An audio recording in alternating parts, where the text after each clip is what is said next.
Creativity and community are absolutely vital in challenging times. Welcome to Syncreate, a show where we explore the intersections between creativity, psychology, and spirituality.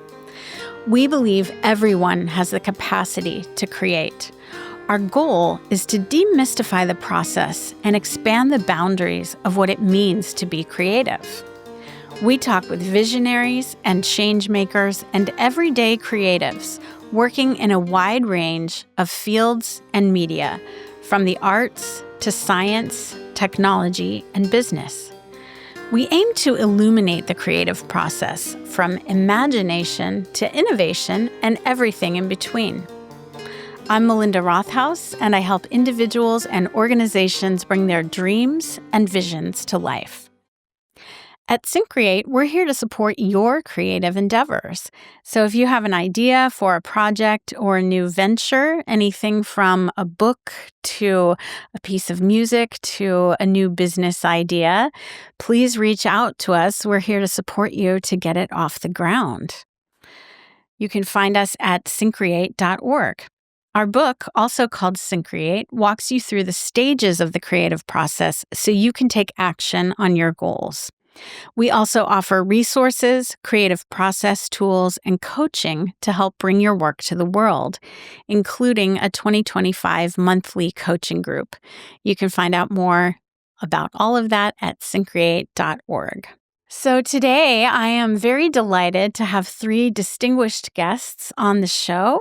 We have Dr. Behrooz Akbarnia, who's the founder of the San Diego Spine Foundation. He's a pioneer and innovator in the field of scoliosis treatment and research. We have Dr. Greg Mundis, who's an orthopedic surgeon at the Scripps Clinic and also the president of the San Diego Spine Foundation, and Dr. Bahar Shahidi, who's a professor in orthopedic surgery and researcher at the University of California, San Diego. So today on the show, we're going to be talking about creativity and innovation in medicine. So, I wanted to have you all together today to talk about creativity and innovation in medicine. And, last summer, y'all kindly invited me to come speak at the Bridging the Gap conference that you hold every year. And I just remember when I got up to present, in a room full of physicians and, med device folks, I started off with the question, how many people here consider themselves creative?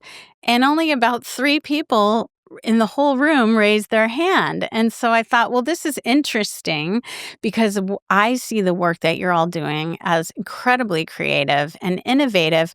But why is it that by and large, you all don't see yourselves that way? And I think you 3 may be an exception to that.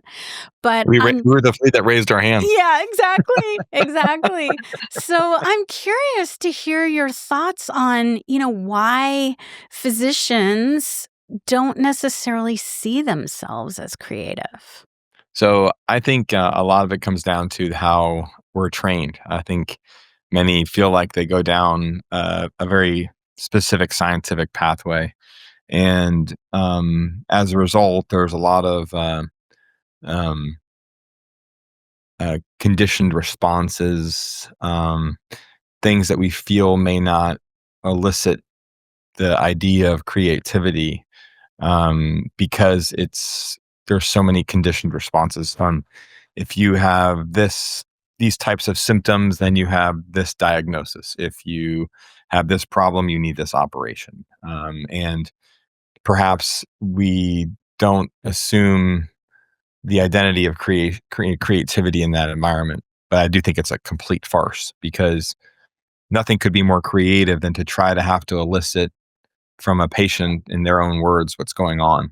Yeah. And to be able to pivot and to change and to shift and to gain understanding of what the actual problem is takes a tremendous amount of creativity because everyone's created differently and everyone communicates differently. And we have to figure out what each other's saying and what expectations are for us to get to the right outcome at the end of it. Yeah, that's such a great point. Even in making a diagnosis, right? And I've heard you all speak about how patient outcomes can vary just depending on the person because we aren't all exactly the same, and one person can respond to a particular treatment or intervention a certain way, and another one very differently. So there's certainly creativity involved in assessing that and then figuring out how to, treat people appropriate to that. And I know, Dr. Akbarnia, you are an incredible innovator in the field of spine and scoliosis treatment and research. You've developed, a number of incredibly, to my eye, innovative, technologies and treatments for spine disorders. So, do you see yourself as creative in that sense? I think thank you again for having this podcast. Of course. I agree with Greg that we really didn't see ourselves or any medical profession probably does it because we are told to do things the way we were taught. And after listening to you, I have a different perspective. And I think we do it every time we see a patient, every time, regardless we are just a practitioner or we are in academic setting and try to teach. Uh, and those are all the times that we were in a conference this morning, and there was few ideas about that patient is a problem. So any solution is creative.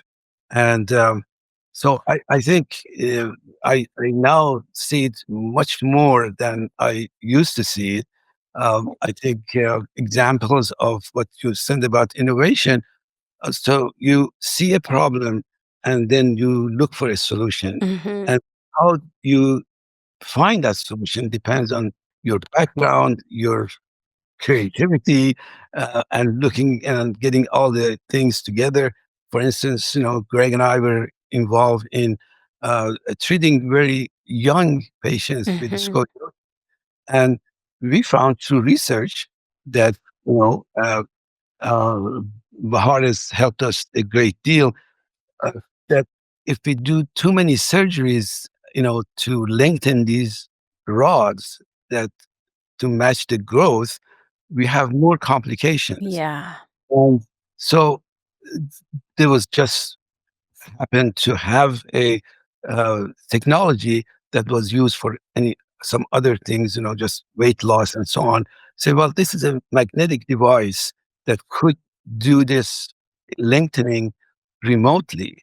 So then we don't have to take the patient all the time. So yeah, let's try it. And we finally were able to make that a procedure. And so every step is a creation of a new ideas, and hopefully we'll, try to keep your mind open, and things will develop.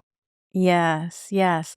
Yeah, wonderful. And as you mentioned, Dr. A, I know the three of you really bridge kind of the academic side, the research side, and the, clinical side of things and working with patients, developing, treatments, all this kind of thing. So maybe I know, Bahar, you are primarily a researcher in the field of kind of spine and orthopedics. So, and I think between the three of you, you've probably published hundreds, if not thousands, of articles on various topics related to orthopedics and spine. And so, Bahar, I'm curious, from the more academic side of things, how do you see the creativity in your work? Well, there's a few different things. I think a lot of what we're talking about is semantics, where, when we ask people what they think about creativity, in each one of these fields, we talk about it with different words, but it's still Mhm. kind of the same thing. Yes. So, for example, if you ask somebody if they practice the science of medicine, they would probably say yes. And if you also asked a given physician or practitioner if they practice the art of medicine, they probably would also, most of them say yes. Yes. And in many cases, I feel like creativity lies within the art of medicine and the intersection between the art and science of medicine. And the same things are evident in research, where the creativity in research oftentimes comes from the intersection of what has happened in the history of a given area, trying to leverage prior work and prior innovation and prior ideas within your area, or applying things from outside of your area to a new population Mhm. or to a new concept. And those are creative ideas and concepts as well. And I think that's all kind of this mix of art and science related to any given topic. And so I think it goes back to people identify as being creative, but we just use different words for what it is that we do. And people don't recognize that that's still all creativity. Yeah, for sure. So in this podcast, I feel like I spend a lot of time kind of debunking some of the myths around creativity, like only certain people are creative or you have to be an artist to be creative. And that's why I love to talk to people across so many different fields and disciplines, because there is creativity and innovation everywhere, including in science, as you noted. But I'm curious because you all, with the San Diego Spine Foundation, you're involved with, you have a wonderful fellowship program. And so you train physicians and you do a lot of mentoring. And so, I'm curious, in the fellowship program and in the training work that you do for physicians, is creativity and innovation something you emphasize? Maybe not explicitly, but like how do you help foster that for kind of up and coming physicians? That's a great question. I do think that we do. You're right. We probably don't use the words creativity and innovation. We probably Mhm. don't use them enough, honestly. We probably should, because it'll allow them to understand that there's a freedom that we have in our profession, right? A freedom to create. Yeah.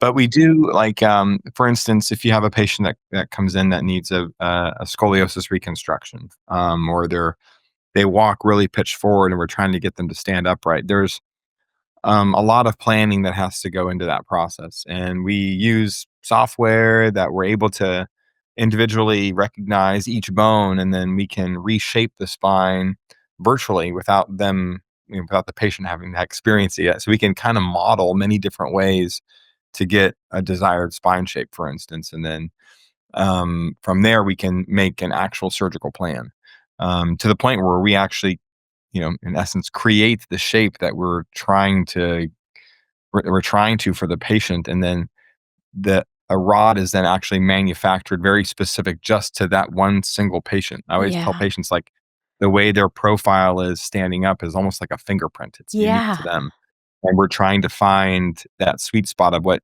is actually perfect for them, and then we're trying to create that in the operating room. So I do think that through this process of planning, we are actually instilling the concept of being creative and understanding, what are the limits that you have to work with, because every patient has sort of different parameters that we have to take into account. Yeah. I think on the creative side, the other thing I always say is like I love the planning part because to me it's a little bit of more of the science. But, like, in the operating room, that's our canvas. Like, that's where we get to paint. That's where we get to sculpt, where we get to create. And, I do think a lot of artists do the same thing. They sketch out, you sketch out an outline, and then Mhm. before you ever put any color on it, you kinda have an idea of what that's gonna look like, on what medium you're using, et cetera. And for us, it's a little bit the same thing as we're doing this planning, and then in the operating room, we're actually doing the creating. Yeah, because unexpected things happen, right? And you have to adjust in the moment on the fly. Yeah, Yeah. I think that's one of the examples of that. I think the uh, the creativity becomes more is in line with the path of learning, because when the fellow or the resident just comes in, we try to teach them principles. And then as they learn more, show them that they can be creative, but also have some limits. So if you don't want to be too creative, Right. you have to reuse those principles of safety, and sometimes there's no way. And if you feel that makes sense, then you go another step further. I remember, the, the, the uh, time that with Ramin, we were doing a case, and you're not supposed to, technique doesn't say that you have to cut a ligament, for instance.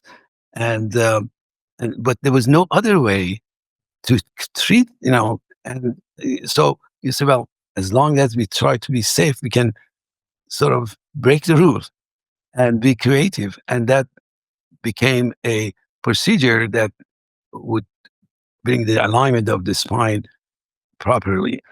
So you have to be, within that frame. So you always keep the interest and safety of the patient first.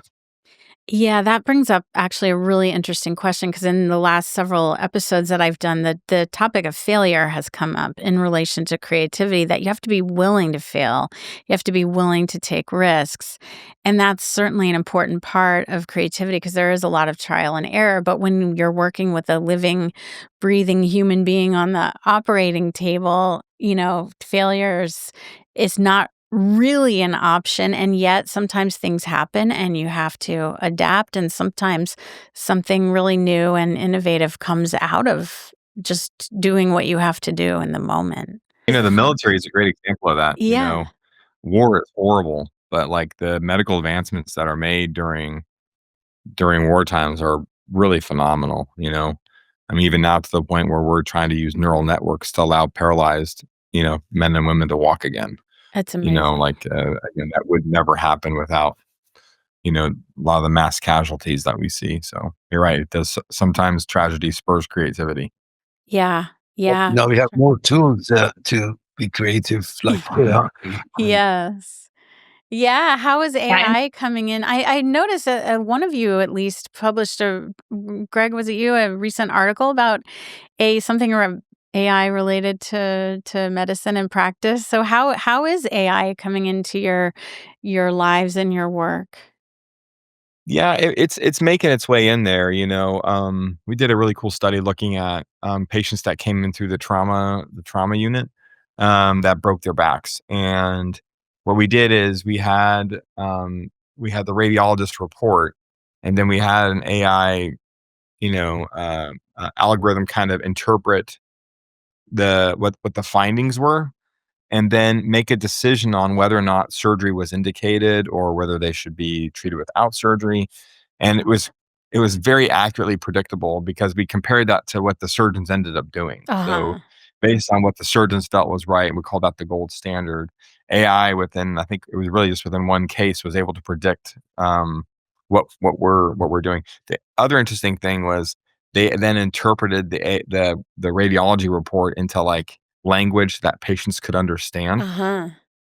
So much better than what we're having our patients read on our portals, right? Like they Yes. real this medical jargon and mumbo jumbo, and then what AI spits out is like really accurate and actually very, very much readable for patients. Yeah, that's amazing. Bahar has another experience that another study. Yeah, tell us, Bahar. yeah, I mean, I think AI is definitely so much more of it in the scientific realm and in the research realm, and it's you know in our hands. I would say that we use it a little bit more as an analytical tool as Mhm. opposed to some of these broader applications. And I think an example of what we've done with it is used it as an analytical tool to try to, there are so many individual factors that play into why a given patient is going to respond a certain way to a given technique or a set of techniques or a care trajectory. and it's almost impossible to be able to predict with the analytical or traditional analytical tools how to incorporate any individual one of those factors and what the driving factor is for that patient.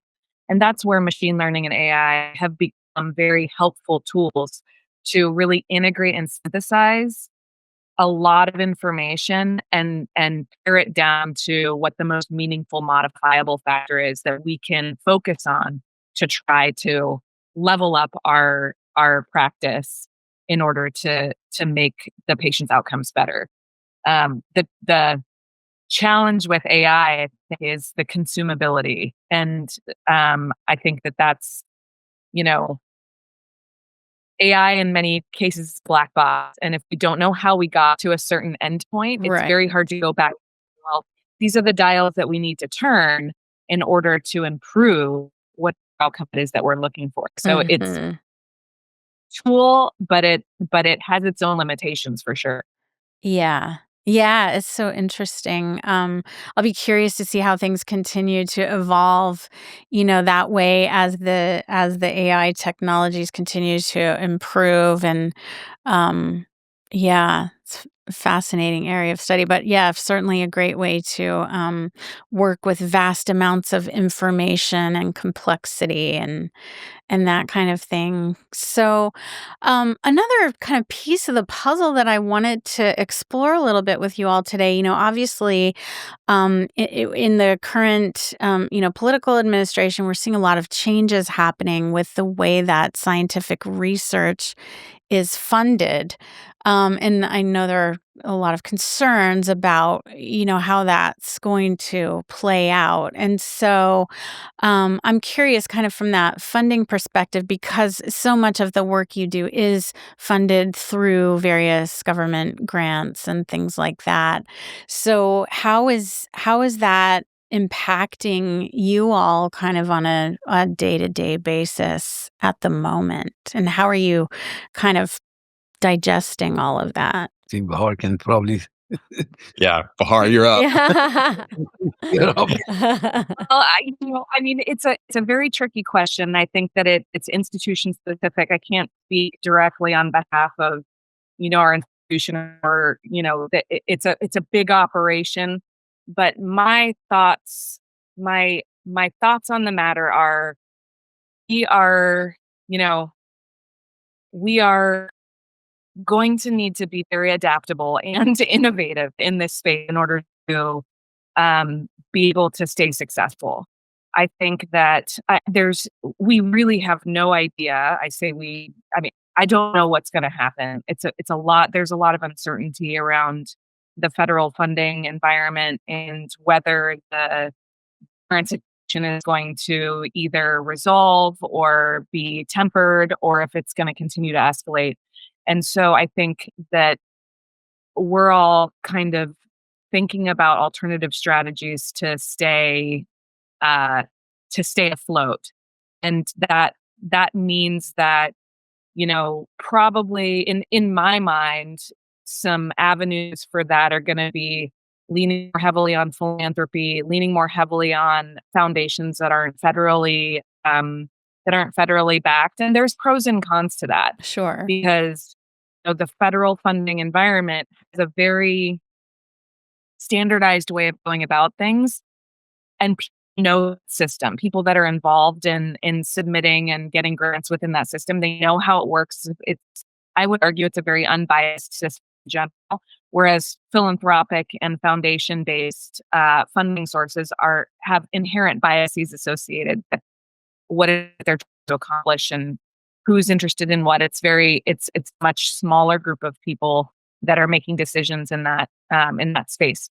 So I would envision that there's going to be a lot more interpersonal socialization in order to help facilitate a diversification of funding portfolios in people or for people that are wanting to make science successful or continue their lines of work in these areas. But we really just don't know. it's so hard to read the tea leaves at the moment. Of Changes every day. course. Yeah, exactly. But that does bring up a question, like, I don't know, maybe just in your own experience, like, sort of what percentage of the funding you receive comes from, federal grants versus philanthropy or, other private sources, corporate sources?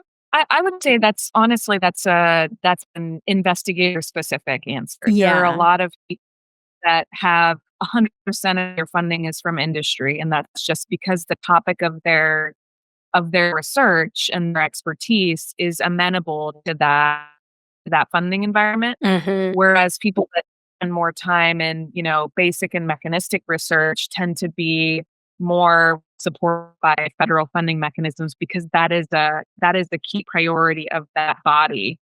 Whereas, it's too early for industry to be really interested in those types of not in every case, but oftentimes the federally funded work provides the foundation for industry to pick up where they can they find something from what this foundational work has done, and then they grab it and they say, this is, has some legs and we want to provide some additional support for it.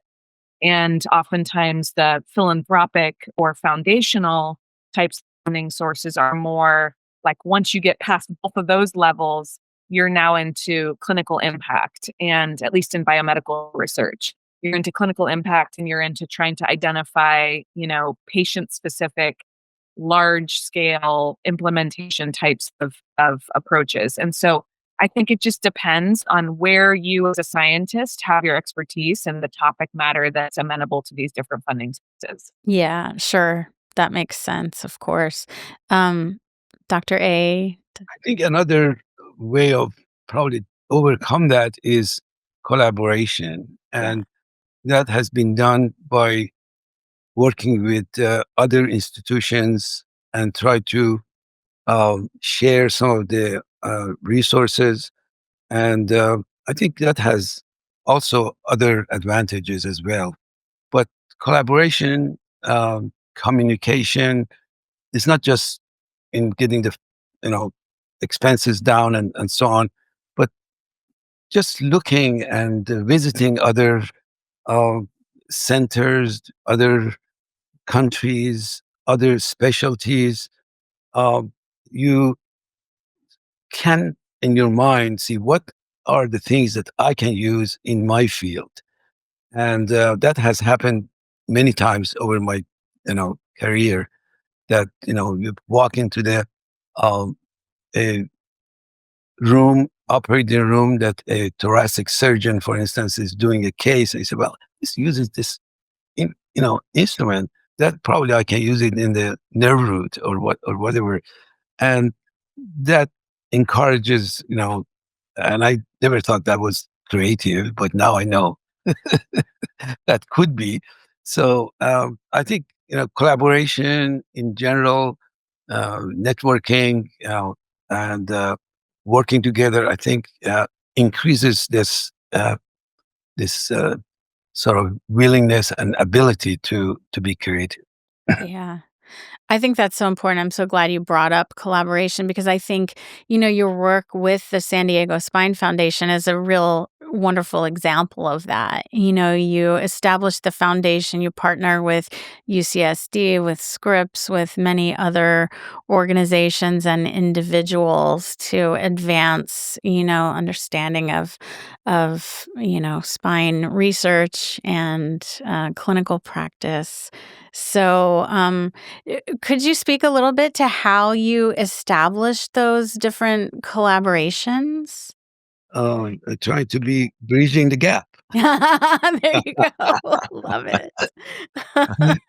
So, Greg, you want to elaborate? Oh, I mean, I'm sure Dr. A probably has the best historical context relative to SDSF, but I kind of have this fundamental belief that all problems and all good things in life stem from two things, which are relationship and communication. Yes. And I would say that collaborations or partnerships are something very similar. Is like you find people that share common goals, common mission and vision to, for instance, what SDSF has.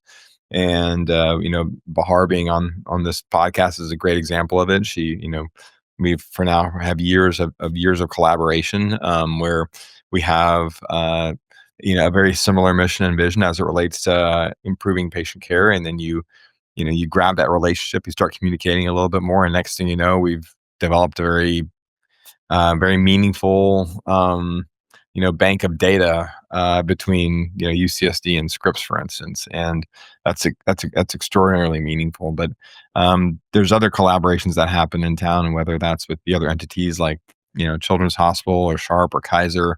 The cool thing is that our fellowship, which is sort of at the core of what we do, we send surgeons out all over, and we have graduates at UCSD, we have graduates at Kaiser, and all around the city. And I think that's sort of part of that collaborative network, and that's both on the clinical side, and then, as you can see here, also on the academic side. I know Bahar has led up a collaborative effort even within institutions within San Diego, looking at just our ability to do research with one another. And we've been working on publishing that paper. It just shows that it is very doable when you get people that are have a common mission and vision, and you're able to create together. Yeah, it's amazing what can come out of that. So Yeah. you mentioned the fellowship program, and I'm keeping an eye on the time here, but maybe to sort of close out the conversation, coming back around to this idea of education and training. So based on all of your experiences, clinically in academia with the foundation and so forth, I'm curious: are there ways that you might better train physicians, even students in med school, to kind of open up their eyes about the creativity and innovation that they will, be utilizing in their careers as physicians? I think our effort obviously is more on the postgraduate and fellowship Mm-hmm. level, which I think is a very important part, because that's where exactly the real way and pathway is determined. But you're right. I think that should be the seed should be planted right from the beginning, even at the time of primary schools, high schools, and university and college education. I think that definitely is the best way to develop this. I think our fellowship in San Diego Spine Foundation, we when I moved here from St. Louis, I stopped the fellowship for a few years to be able to have the foundation and the resources, not only the patients, but for education, for research, for things that is needed to train the spine surgeons, and this developed gradually. So you have to have the means to be able to fully and educate with a quality education. And I think this has come from one fellow. That our first fellow was having half a year in hip surgery and half a year in spine surgery. Now that we have 4 fellows, and we had neurosurgeons, orthopedic surgeons, and visitors, and so on. So it's been really starting to develop and provide environment where they can be fully trained. So it's a lot of work, and Of course. yeah, now he's in charge, and he he sleeps with the mind of what else could be done, and then you have to be able to adapt to changes. So sometimes it's hard for me to see some of the things that is changing, but I know it's for the better. So I'm really enjoying. I'll add to that. I I agree. think, our brains, like if they live in fear and if there's anxiety and stress, right? We all see how creativity starts to suffer, right? Yeah. Give an author a harsh deadline, and if it doesn't just start to flow, they get writer's block, right? Because the Mhm. pressure of having to put something on paper, like the product doesn't end up very well, right? So the problem with our current system, right, is that you better get really good grades in high school. You better get really good grades in college. Then once you get into medical school, you better get really good grades there. Because if you don't get these numbers on these boards and this, like you're not gonna, go into the specialty that you want, for instance. And so I think a lot of that stress actually stifles some of that creative spirit. And Mhm.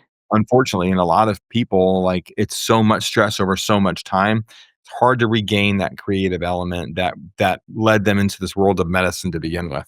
So I do think we need to think about that. I'm not saying it's wrong to have stressors. I think it's important for growth and it's how you get better. But too much of it can lead to the opposite, right? Which Yeah. is the other end. Mhm. I will say, like the medical school I went to is at the University of Missouri Columbia, and they took a chance on their education model, and this is like 1999 to 2003, and they, along with Harvard and the University of New Mexico, implemented this thing called problem-based learning. And there were only 3 medical schools doing it, where it went away from sitting in a classroom and just, like, studying books, and it Mhm. went to clinical vignettes that started on a Monday, and by Friday, you had to figure out what was wrong with the patient. And we had a group of 8 students, and we had to sit there and, like, be creative about all the different elements that could happen, the basic science of it, the pharmacology of it, the treatments of that. And that did spur on a lot of creativity and really took the stress level down a really good notch, and allowed us just to, like, learn how to think, which at Mhm. the end of the day, what we're really in charge of doing is, like, helping these students of medicine learn how to think better.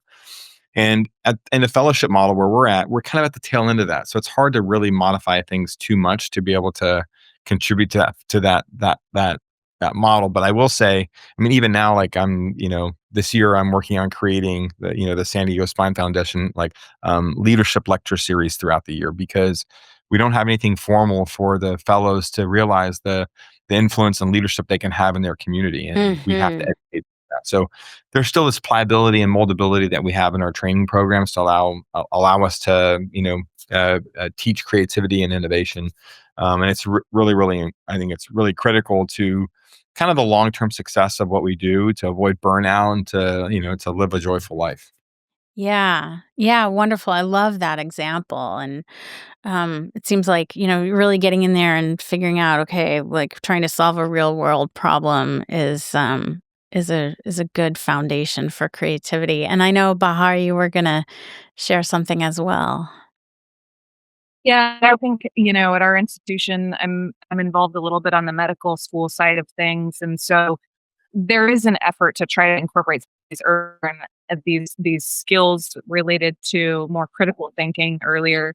Mhm. I also feel like there's the more exposure early to different and unique skill sets Uh-huh. outside, because I think what's happening is, as Greg mentioned, people are so pressurized to get like really good grades in their academic track, and so they narrow their aperture substantially compared to Mhm.